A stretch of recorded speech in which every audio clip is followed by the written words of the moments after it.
swasta. Saya keberatan sekarang itu ketika guru tes, padahal kami sudah membina pelatihan segala macam. Ketika ikut pengangkatan, yang menerima hasilnya adalah guru negeri. Sementara kami harus mengulang kembali pembinaan untuk guru swasta. Masalah pendanaan ini sangat berat. Dalam pidato Bapak disampaikan masalah tanah. Kami Pak berdiri tahun 1986. Sampai sekarang tuh tanah kami baru 5 hektar. Itu nyicil Pak, habis ngutang, kredit. Para ulama dan juga pimpinan pesantren, kami ini berasal dari Kabupaten Marawi Pak. Empat Dure Barat, kurang jarak sini 3 km. Ini ada usulan Pak, mohon perhatian Pak, untuk kesetaraan satu guru pondok. Kesetaraan kan ada PKI kasihnya, dan juga realisasi undang-undang pesantren Pak belum berjalan optimal dalam hal anggaran dana. Kemudian lagi, ini banyak semua partisipan, semua pesantren menginginkan ada detail khusus yang menangani tentang pesantren. Assalamualaikum warahmatullahi wabarakatuh. Nama saya Haja Teti, Ketua BKMT Kabupaten Tanjung Jabung Barat, Pak. Pada kesempatan ini saya ingin menyampaikan terima kasih atas perhatian Pak Anies kepada BKMT dari tingkat nasional. Saya merasakan itu ketika saya mengikuti Rakernas di Jakarta. Untuk seterusnya terima kasih kepada Pak Pasa juga telah perhatian kepada BKMT Kota. Walaupun saya belum mendapat perhatian. Pada kesempatan ini saya ingin mengusulkan kepada Bapak, ketika Bapak sudah menjadi Presiden, tadi Bapak membahas tentang pendidikan. Kebetulan saya guru Pak. Kemudian untuk BKMT Provinsi Jambi yang punya yayasan pendidikan hanya Kabupaten Tanjung Jabung Barat. Jadi saya ingin perhatian dari Bapak untuk pendidikan ini ketika merekrut guru. Ada perhatian untuk kami guru swasta. Maksudnya pengelola sekolah swasta. Saya keberatan sekarang itu ketika guru tes, padahal kami sudah membina pelatihan segala macam. Ketika ikut pengangkatan, yang menerima hasilnya adalah guru negeri. Sementara kami harus mengulang kembali pembinaan untuk guru swasta. Sementara kami Pak, tidak ada bantuan dana apapun kecuali dari uang sekolah siswa. Itulah yang saya lakukan. Saya melaksanakan program Hafiz karena saya sejak menjadi Oma Azza Hafiz Indonesia 2014, saya berminat untuk menghafizkan anak-anak SD atau menanamkan hafiz Al-Quran itu di Tanjak Barat. Jadi program itu sudah saya tanamkan, insya Allah sudah banyak yang diterima di sekolah-sekolah umum di Jakarta, sekolah-sekolah agama di Jakarta, Tamatan An-Nisa Kuala Tungkal. Kemudian lagi kami juga kekurangan guru itu tadi seperti itu Pak. Setelah ini sekarang ikut kegiatan tes yang sekarang ini Pak, penempatan belum pasti untuk SD negeri. Sementara guru kami sudah mundur dari Anissa. Saya harus merekrut guru ulang, bayangin Bapak. Di situ sedihnya rasanya Pak. Jadi bukan main, sudahlah tidak dapat bantuan, sudahlah merekrut guru susah, kemudian mencari dana untuk pelatihan guru sulit, benar-benar perjuangan. Tapi ini saya lakukan karena amanah. Mengapa demikian? BKMT Anissa itu, SD Anissa itu adalah wakaf dari ketua yang pertama mengamanahkan kepada saya untuk mengelola. Saya diletakkan sebagai pendiri dengan akte notarisnya nama saya. Jadi mengemban amanah orang meninggal inilah yang saya lakukan. Kebetulan beliau tidak punya anak Pak, sedih rasanya. Mungkin inilah yang menjadi amal jariah beliau, sehingga selagi umur saya masih ada, saya akan perjuangkan dan saya akan laksanakan terus ini, mudah-mudahan beliau menerima. Jadi saya mohon kepada Bapak, seandainya Bapak jadi Presiden, tolong perhatikan kami sekolah swasta. Kami sekolah swasta kelas bawah. Terima kasih. Wassalamualaikum warahmatullahi wabarakatuh. Terima kasih. Assalamualaikum warahmatullahi wabarakatuh. Perkenalkan saya Haji Nahongolid, Ketua Yayasan Nurul Islam Warawungo. Saya pensiun Pelatnas Pendidikan Provinsi Jambi Pak. Cuma zaman Pak Menteri Pak Emlo. Pak Anies yang saya hormati, yang disampaikan Ibu itu tadi mungkin dalam konsep besarnya adalah kita perlu keseimbangan atau kesetaraan antara pendanaan yang 20% untuk pendidikan itu, maka kita mengharapkan seimbang lah dengan untuk pendidikan umum. Sekira itu. Jadi apa yang disampaikan Ibu tadi semua muaranya ke sana. Misalnya penerima biaya siswa bidik misi sekarang ini antara pendidikan agama dengan pendidikan umum itu bandingannya 1:10. Nah ini mungkin yang diharapkan ke depan kepada Bapak sesuai visi misi Bapak yang kita lihat bahwa masalah-masalah pendanaan ini sangat berat. Dalam pidato Bapak disampaikan masalah tanah. Kami Pak berdiri tahun 1986 sampai sekarang tuh tanah kami baru 5 hektar. Itu nyicil Pak, habis ngutang kredit bank 5 tahun baru kita bayar lagi perluasan tanah. Nah ini mudah-mudahan dengan apa yang Bapak sampaikan di pidato Bapak di tempat lain, mudah-mudahan ini betul-betul bisa membantu kami dalam mengembangkan pendidikan Islam. Saya kasih contoh Pak, di Muara Bungo beasiswa itu SPP itu kalau pendidikan umum itu 3 juta Pak, kami hanya bisa 1,5 juta. Kalau kita paksakan nanti orang tidak kuliah. Karena kita ada syiar Islam di dalamnya, maka kita mencari dengan sumber-sumber pendanaan lain. Sekira itu Pak. Jadi yang paling penting bagaimana pendanaan yang setara dengan pendidikan umum. Terima kasih. Assalamualaikum warahmatullahi wabarakatuh. Baik, saya mendengarkan report dari Bapak Anies Baswedan, kami persilakan. Ini harus pakai ini. Ini langsung Pak. Ya, ini karena yang berkumpul di sini adalah para guru, betul ya? Semuanya para guru. Iya, dia guru kan? Ya, guru. Para guru, para ustazah begitu ya. Ya, jadi bicaranya tentang pendidikan. Dan memang komitmen kita pada pendidikan luar biasa. Saatnya guru jadi presiden. Takbir. Sallu ala Nabi. Saya tidak membayangkan sejauh itu dari lompatannya. Luar biasa. Makasih Pak Idam Khalid ya. Pak Idam. Jadi begini, saya ingin sampaikan prinsip tadi saya sampaikan keadilan, dan itu artinya harus ada kesetaraan kesempatan. Salah satu yang ingin kita ubah itu soal itu. Bagaimana guru dibina oleh sebuah lembaga, diangkat kepegawaiannya, diubah statusnya menjadi milik negara. Betul tidak?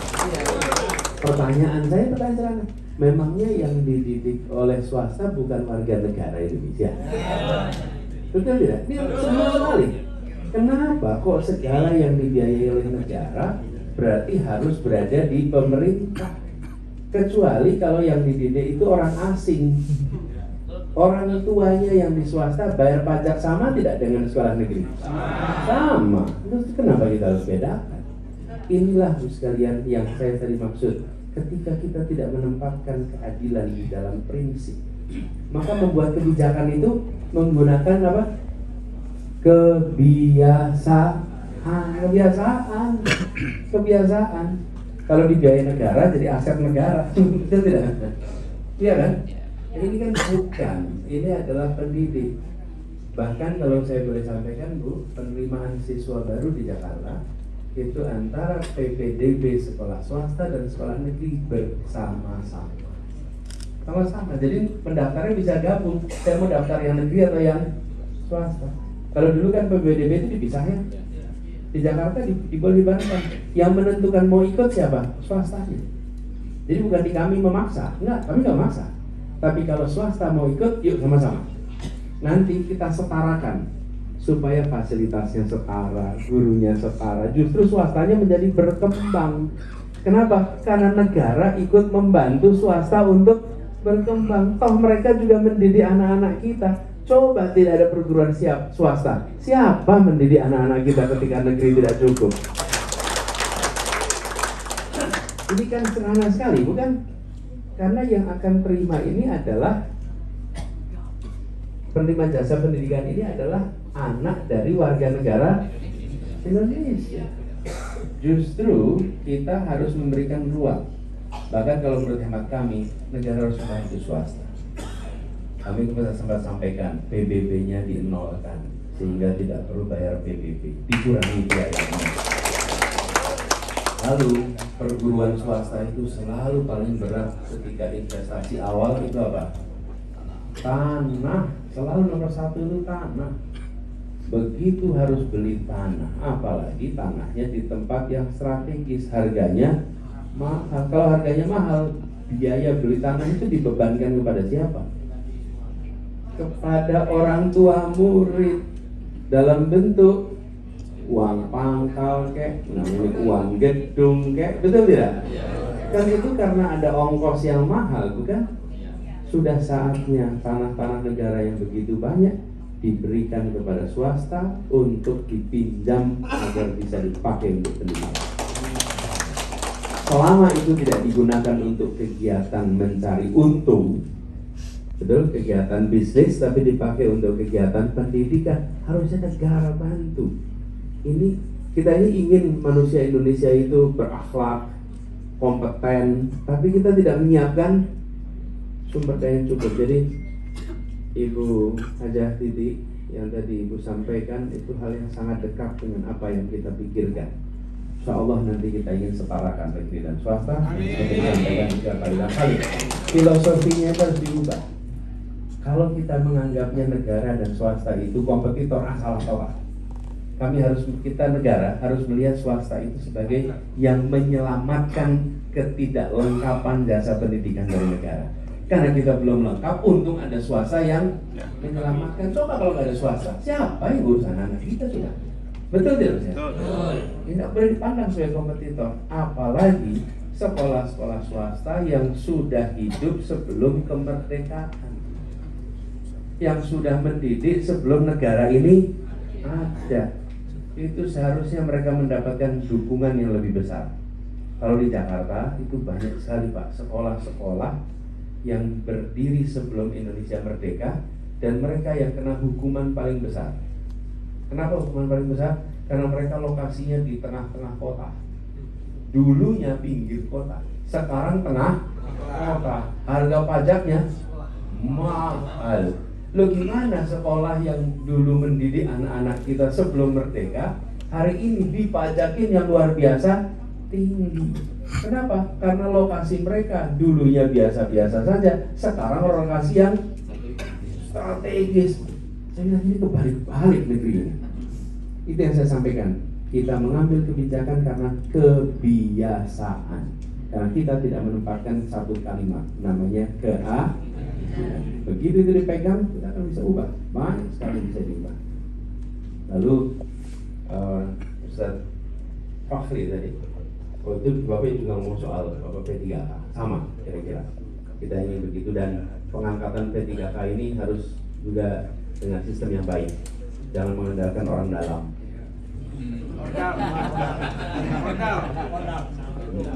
Ingat ya, ordal. Karena itu yang merusak tatanan Republik ini.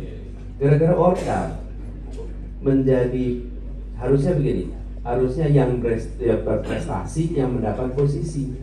Kalau pakai ordal, yang punya ordal yang dapat posisi, yang berprestasi gigit jari gitu. Nah, kita harus ubah.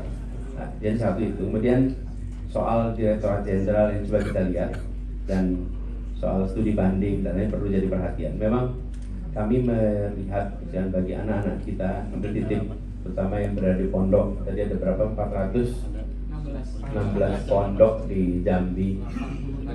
Titip pada bagi semuanya, titip buat di pondok-pondok itu.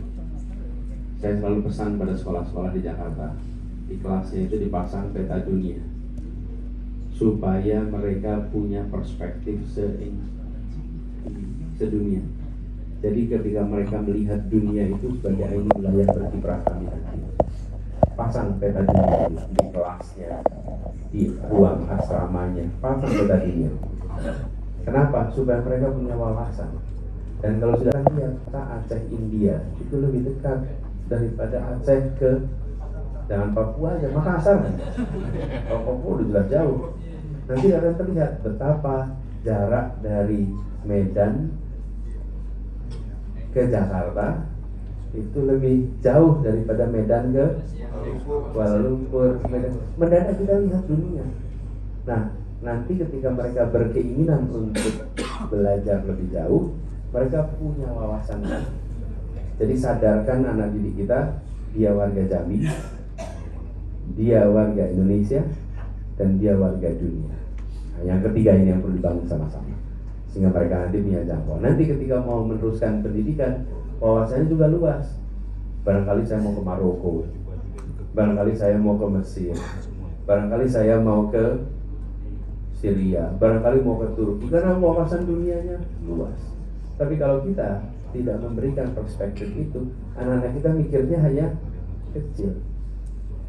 Bapak Ibu sekalian, seorang anak hanya bermimpi atas yang dia ketahui.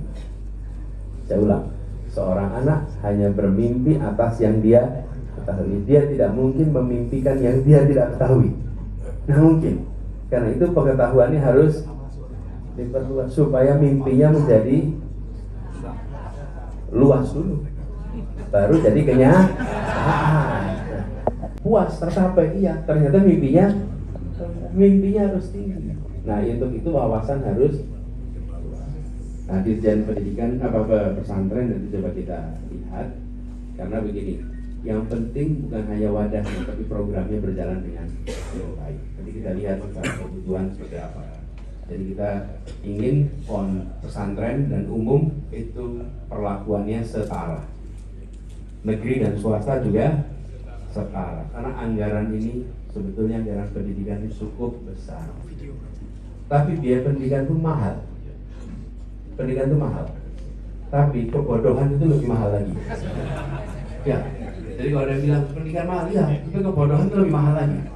Jadi jangan pernah anggap pendidikan itu seakan-akan tidak bisa dibiayai, bisa.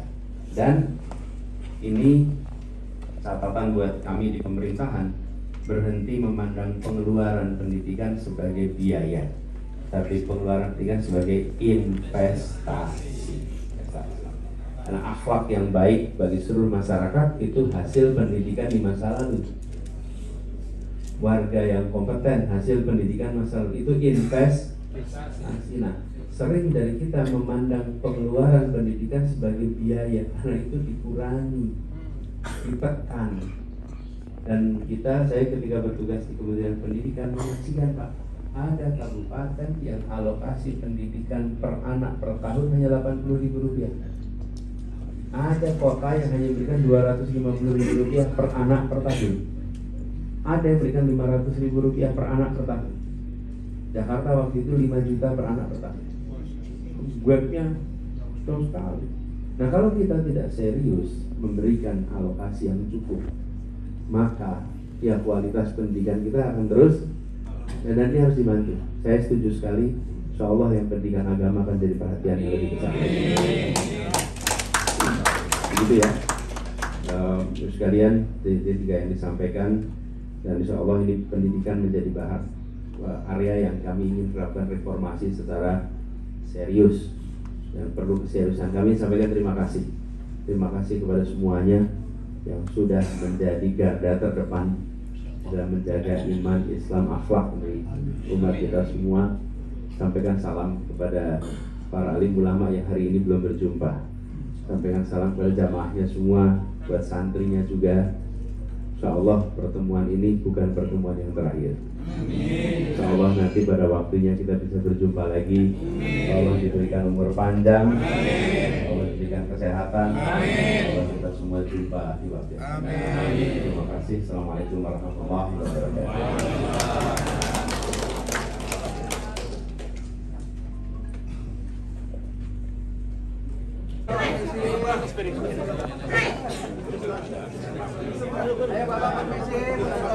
Lagi video ya. Anies Muhaimin.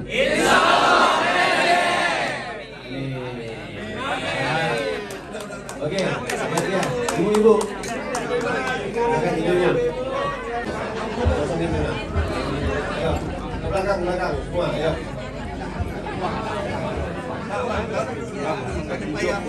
Nah, ini kosongin. Ayo disusun, ya. Mas, hitam, Mas,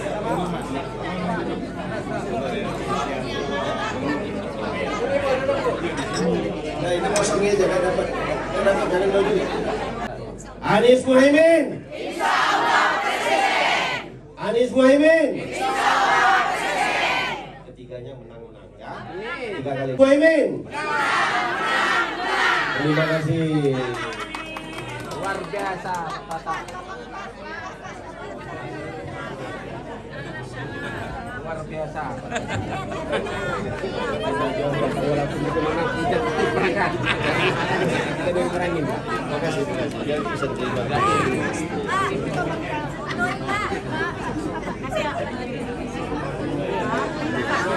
Tim mana nih?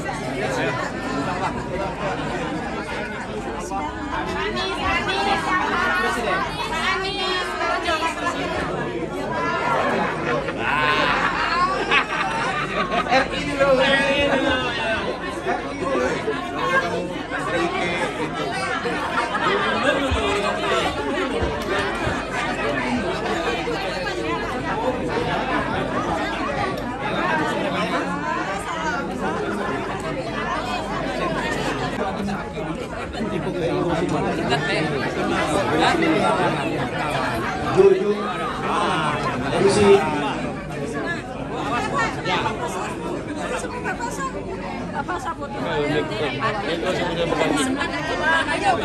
Baik, Bapak dan Ibu, sekali lagi kita berikan